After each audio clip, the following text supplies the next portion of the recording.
નમસ્કાર ખેડૂત મિત્રો, આપણે આ હાઈ ડેન્સિટી પ્લાન્ટેશન જોઈ રહ્યા છે અને આ સોનપરીના પ્લાન્ટ છે. એક લાઈન આપણે એમાં સોનપરીની વાવેલી છે અને બીજી બધી કેસરનું પ્લાન્ટેશન છે.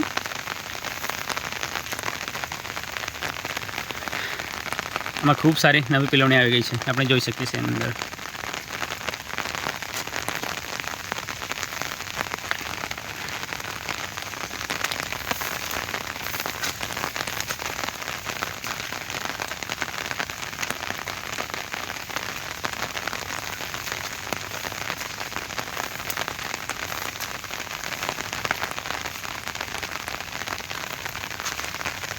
અને આ બધા કેસરના પ્લાન્ટ છે.